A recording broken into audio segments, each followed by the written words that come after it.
नमस्कार, मी रचना विचारे. ए जिंदगी आमच्या महाराष्ट्र वनच्या खास कार्यक्रमात तुम्हा सर्वांचं मनापासून स्वागत. सामान्य महिलांच्या असामान्य कर्तृत्वाची कहाणी आपण ए जिंदगी या कार्यक्रमातून पाहत असतो. आजही अशीच एक महिला खास वेगळी ओळख घेऊन आपल्या समोर आलेली आहे. कोण आहे ती, जिच्या आयुष्यामुळे आपल्या आयुष्याला मिळणार एक वेगळी दिशा? मी बोलतेय दिशा शेख बद्दल. कोण आहे दिशा शेख, जाणून घेऊया.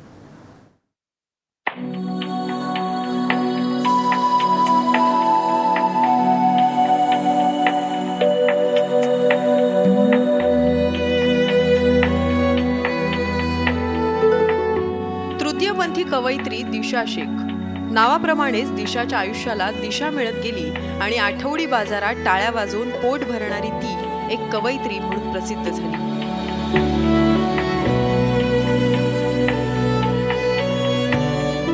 येवला इथला दिशाचा जन्म. मात्र कुटुंबातील लोकांना तिच्याबद्दल जरा उशिराच कळलं आणि जेव्हा कळलं तेव्हा या पोटच्या गोळ्याला आपोआप बाजूला सारण्यात आलं.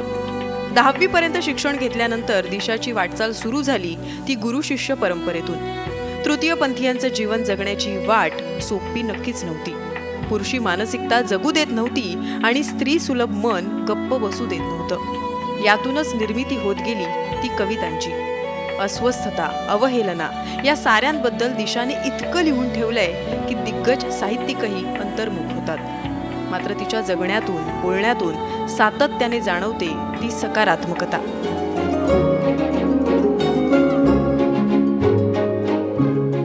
कुटुंबाने नाकारलं पण एका प्रतिकुटुंबाने तिला सावरलं याची तिला कायम जाणीव असते. पोट भरण्याचं साधन ती बदलत नाही आणि होणाऱ्या जडणघडणीत कविताही नाकारत नाही. मोबाईल ॲप आणि दिशाचे विचार ती लिहित जाते आणि समाजाला विचार करायला भाग पाडते. तृतीयपंथी म्हणून जगत असताना तिला तो हे विशेषण प्रिय नसतंच, तर तिची ती म्हणून समाजात ओळख मिळवण्याची धडपड असते. वयात आल्यानंतर तिच्याही भावना उफाळून आल्या, त्याबद्दलही ती अगदी सहज बोलून जाते.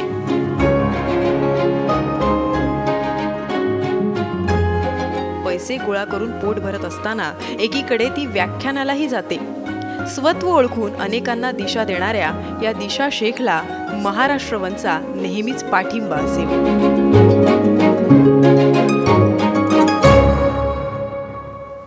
आणि तीच दिशा शेख आता माझ्यासोबत स्टुडिओत आहे. दिशा, खूप खूप मनापासून स्वागत आमच्या ए जिंदगी या महाराष्ट्र वनच्या कार्यक्रमात. धन्यवाद. सगळ्यात पहिलं जाणून घ्यायचे ते म्हणजे दिशा या नावामागचा इतिहास. मी खूप अगोदर म्हणजे कम्युनिटीत येण्याच्या अगोदर मी काही कामानिमित्त अशी बाहेर फिरत होते आणि समोर कसलं तरी ऑफिस होतं ज्याला 11वी दिशा असं नाव होतं.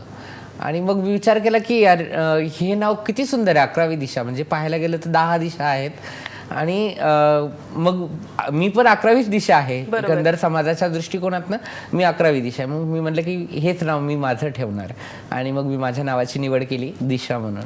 तू आता श्रीरामपूर इथे राहतेस. गुरु शिष्य परंपरेत तुम्ही एकत्र राहत असता सगळे. तुझ्या गुरूंबद्दल थोडंसं सांगशील? माझ्या गुरु पिंकी शेख आहेत. माझ्यापेक्षा वयाने 2 वर्षांनी लहान आहेत त्या, पण काम खूप मोठं आहे त्यांचं. माझ्यापेक्षाही काही मोठं काम आहे. मी पेनाने लिहिते पण ते काम कृतीत आणण्याचं काम त्या करतायत. त्यांनी आत्तापर्यंत स्नेहालयसारख्या संस्थांमधनं जे काही HIV बाधित मुलांची लग्न असतील त्या लग्नांना आहेर फाटे देणं किंवा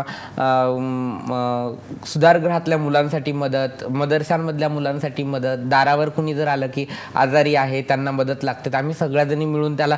आणि या सगळ्यांमध्ये एका कुटुंबाचे प्रमुख म्हणून त्या सदैव पुढे असतात आणि त्यासाठी त्या नेहमी धडपडत असतात. आणि जे काही आमच्यातले पण लोक आहेत वेगवेगळे विषय आणि क्षेत्र घेऊन पुढे जाणार आहेत किंवा पुढे काम करू पाहत आहेत.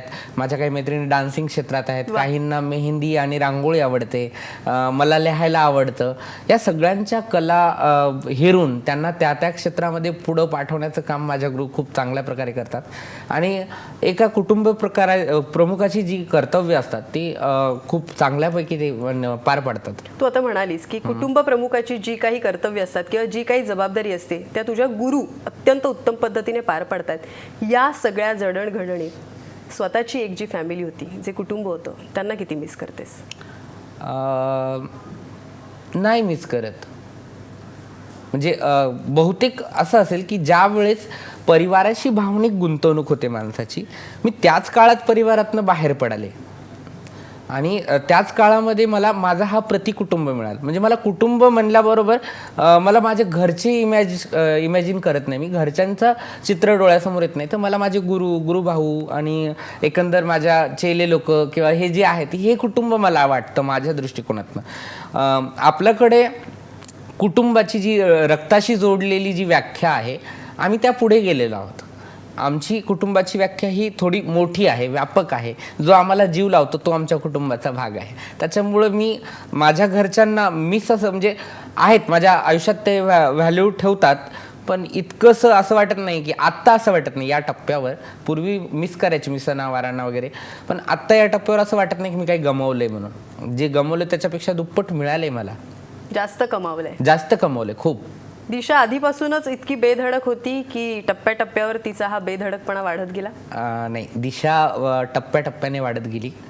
दिशा एवढी बेधडक अगोदर नव्हती. अगदीच म्हणजे हळवी, थोडीशी इमोशनल, प्रत्येक गोष्टीला रडून आणि इमोशनली विचार करणारी होती. पण आत्ता जशी जशी म्हणजे पिकत चालली आहे तसं तसं बेधडक होत चालली आहे. तुझ्या असंख्य मैत्रिणी सुद्धा असतील, तुम्ही जिथे एकत्र राहता, या सगळ्यांबरोबर तुझं कसं असतं बॉन्डिंग?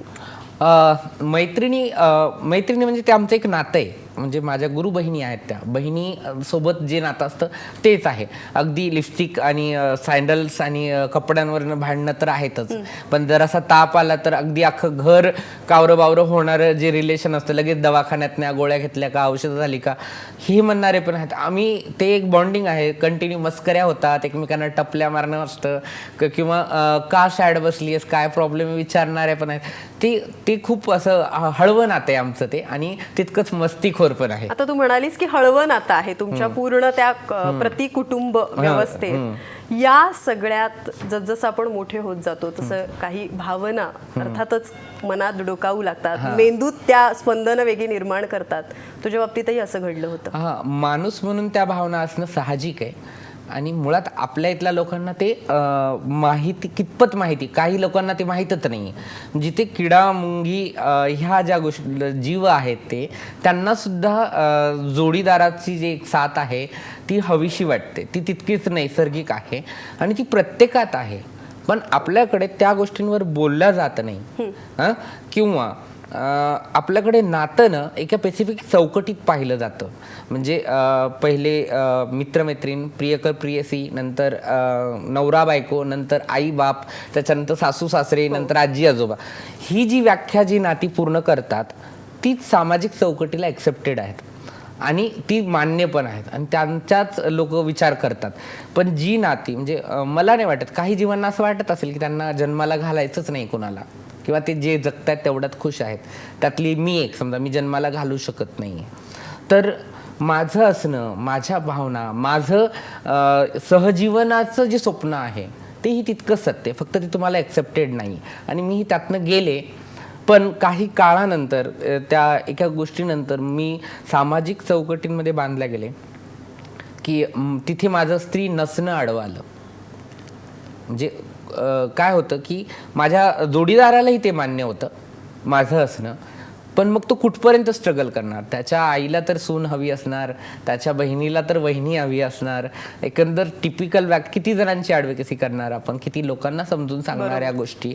आणि त्यामुळे आता सध्या मी एकटीच आहे. तो एक आयुष्याचा एक टप्पा होता, तो मी जगले पुरेपूर आणि थांबले. तू म्हणतेस की तू काही जन्माला घालू शकत नाहीस, पण मी तुला रोखतेय, तू जन्माला घालतेस कविता. हो, आणि अशीच एक कविता तुझ्यासोबत आत्ता आहे आणि मला ती ऐकायची आहे. Okay, thank you. ही घे, वाचून दाखवते मी तुला. कवितांमध्ये ही कविता जी आहे ज्याच्यामध्ये बहुतांश फिलिंग्स येतात माझ्या. त्यांच्या चौकटीत बसत नाही म्हणून तिला प्रवाहातून बाहेर उभं केलं सहस्त्रावधी वर्षांपासून. स्वाहा. कुणीतरी अखंड सौभाग्याचं कुंकू लावलं भाळावर तिला देवीच्या स्वाधीन करून. स्वाहा. कुणीतरी मग त्या देवपत्नीच्या पायात घुंगरं बांधली आणि तिला नाचवलं गावाच्या मनोरंजनासाठी. स्वाहा. तिला त्या अपमानाचं शल्य बोचू नये म्हणून तिला त्या अपमानाचं शल्य बोचू नये म्हणून दैवी घोषित केलं. स्वाहा. कधी ती देवळात देवीचे तर कधी जनानखान्यात राण्यांचे लुगडे धुत होती. स्वाहा. तिचा जन्मच देवाने लोकांच्या कल्याणासाठी, आनंदासाठी आणि मनोरंजनासाठी आखला आहे असंच तीही मानत होती. स्वाहा. ती जन्मालाच यायची पापाची फळं चाखण्यासाठी. ती जन्मालाच यायची पापाची फळं चाखण्यासाठी, पण ते पाप त्यांचं ती स्वतःच्या भाळावर घेऊन जगत होती. स्वाहा. आज मात्र चित्र बदलले. आज मात्र चित्र बदलले. तिचे नाही, तिच्या शोषण पद्धतीचे. स्वाहा. कुणीतरी उपभोगून तिचा खून केला. देह गटारात, खाडीत तर कधी तसाच अंथरुणात सोडून दिला. स्वाहा. परवा ट्रेनमध्ये भीक मागणारी ती चालती ट्रेन सोडताना कमरेतून 2 हिस्सात विभागल्या गेली. स्वाहा. समज आली तिला, शिक्षितही झाली ती, पण शोषण अटळ म्हणून मानसिकरित्या हरली आणि कंटाळून फासावर गेली. स्वाहा. उमेदीच्या पहाटेसाठी, स्वतंत्र्याच्या क्षितिजासाठी परत ती नव्याने जन्माला आली आहे. पण आत्ता ती सहस्रावधी वर्षांच्या या शोषणाच्या यज्ञात स्वतःची आहुती द्यायला नकार देते. आत्ता ती आणि तिच्या पिढ्या होणार नाहीत. स्वाहा. धगधग तर कुंड आहेस तू, माहितीये दिशा. आणि मला वाटतं की समाजाची जर मानसिकता बदलायची असेल, पूर्ण नेगेटिव्हिटी जर आपल्याला त्यातून काढून टाकायची असेल, तर स्वाहाच करण्याची गरज आहे. खरंच. तुझ्यात तीचा शोध मला अजून घ्यायचा आहे, पण त्याआधी घेऊया एक छोटासा ब्रेक.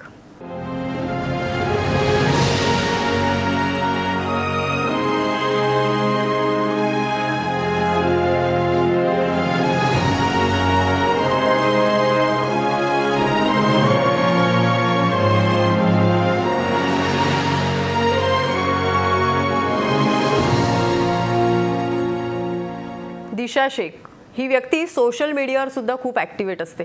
गुरु शिष्य परंपरेत राहताना सोशल मीडियावर कशी काय ॲक्टिवेट राहतेस? गुरु शिष्य परंपरेत राहताना सोशल मीडिया तसं पाहायला गेलं तर तसं काही नाही आहे. गुरु शिष्य परंपरेत जरी असलं तरी तंत्रज्ञानाचा वापर माझी कम्युनिटी खूप चांगल्यापैकी करते. म्हणजे बऱ्यापैकी माझ्या मैत्रिणी FBला आहेत, माझ्या सगळे जे काही गुरु लोक आहेत किंवा दुसऱ्या मैत्रिणी व्हॉट्सअप वापरतात. आणि मला माझ्या एका मैत्रिणींनी फेसबुक शिकवलं, ज्याच्यावर तुझं नाव आहे शब्दवेडी दिशा. शब्दवेडी दिशा. त्या नावात बदल केला आता. मी पूर्वी दिशा केने म्हणून होते आणि मग आता शब्दवेडी दिशा केले मी ते.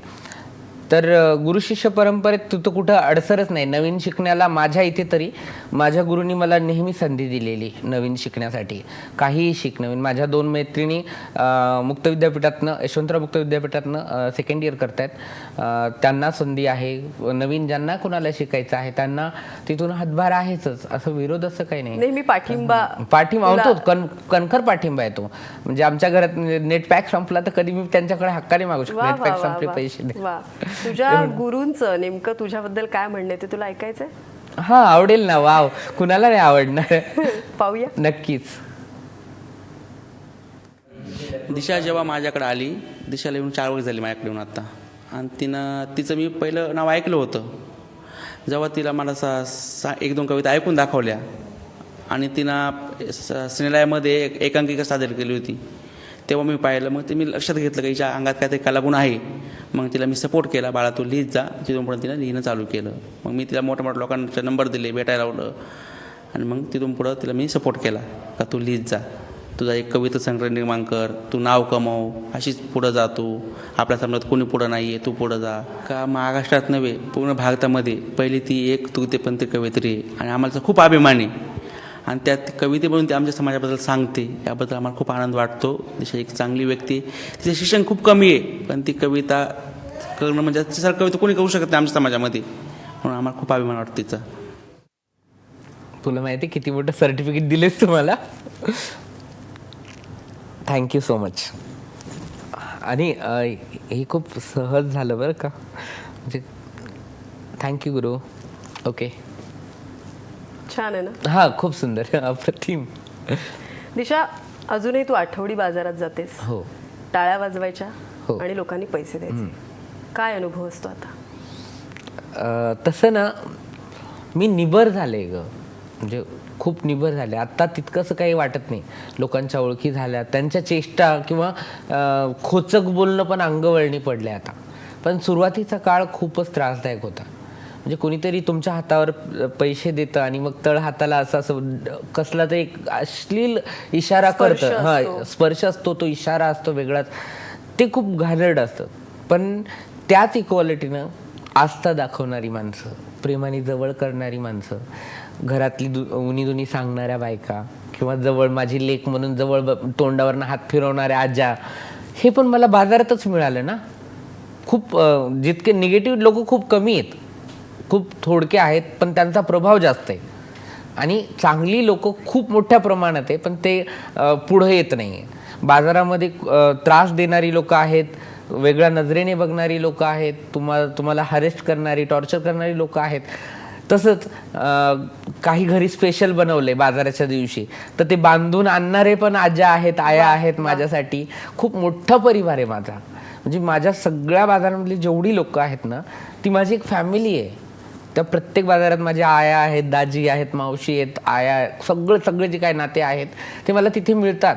माझ्या घरच्यांनी कधी कसं केअरली मला हे केलं नसेल, तितक्या काळजीपूर्वक ते का ग कालच्या बाजारात आली नव्हतीस हे विचारणारे ते लोक आहेत. अच्छा. आणि त्याच्यामुळे मला नाही वाटत की आता त्या गोष्टीवर, निगेटिव्हिटीवर किती लक्ष केंद्रित करायचं. बरोबर आहे, शोषणाच्या पद्धती आहेत, पण त्यापेक्षा हे प्रेम खूप मोठं आहे. निश्चितपणे. जे हात टाळी वाजवतात तेच हात जेव्हा कविता लिहितात तेव्हा नेमकं काय होतं ते दिशा शेखच्या रूपाने माझ्या समोर बसलेलं आहे. तुला अजून जाणून घ्यायचंय, पण त्याआधी घेऊया एक छोटासा ब्रेक.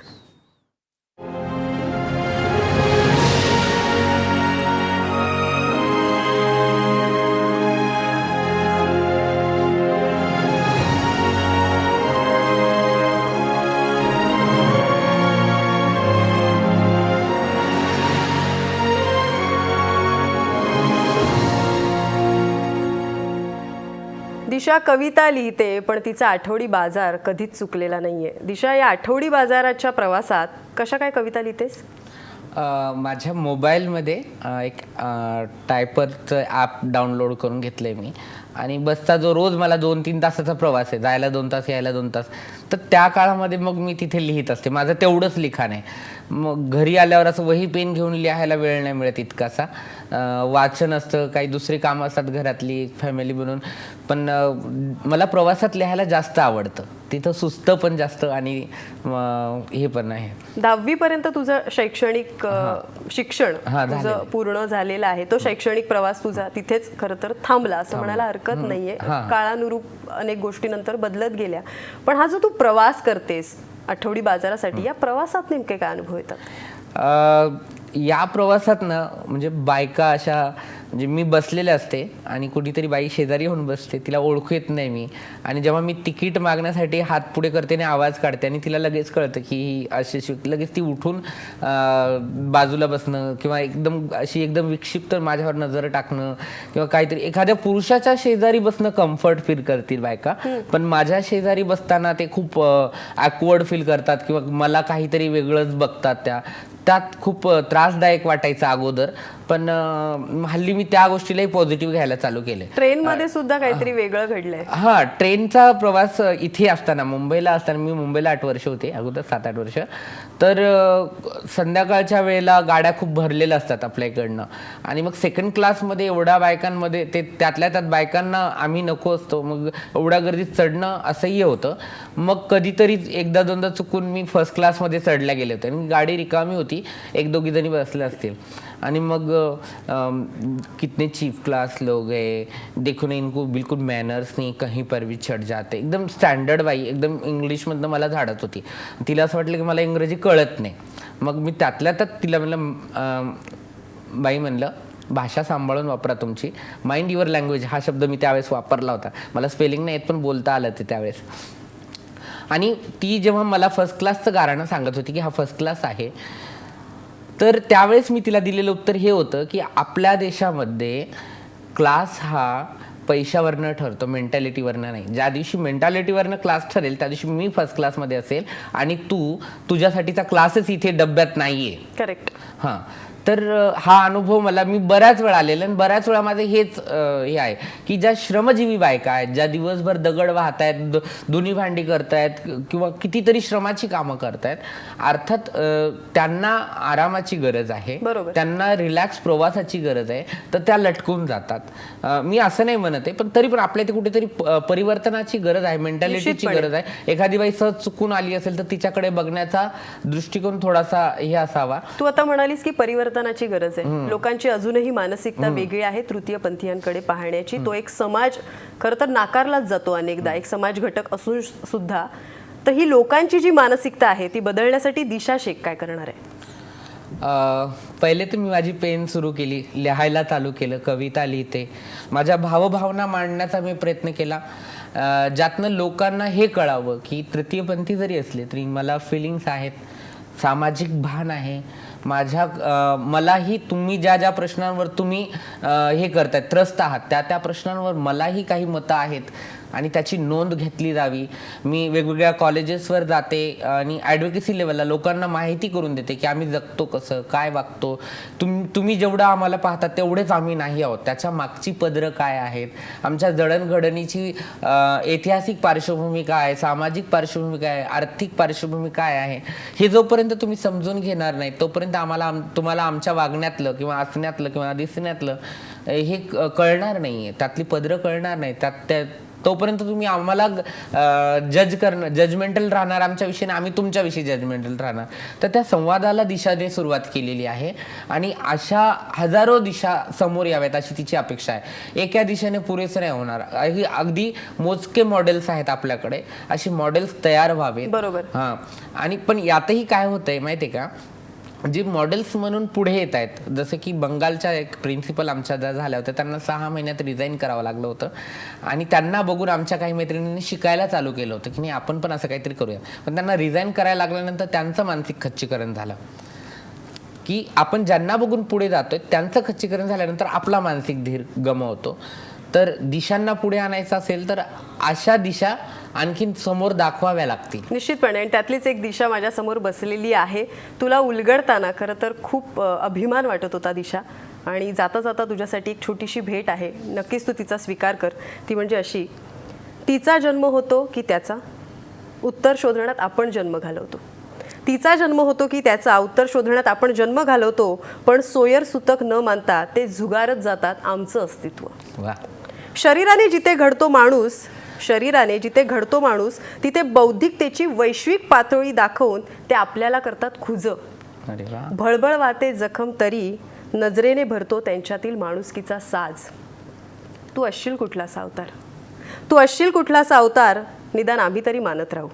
तू असशील कुठलासा अवतार, निदान आम्ही तरी मानत राहू.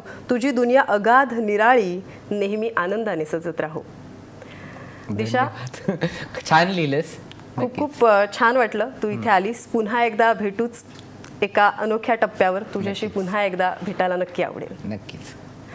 ए जिंदगी या कार्यक्रमात आता मात्र आपण इथेच थांबूया. मात्र पुन्हा भेटूया पुढच्या भागात अशाच एका स्त्रीला जिची असेल असामान्य कर्तृत्वाची कहाणी. सध्या इथेच थांबूया. नमस्कार.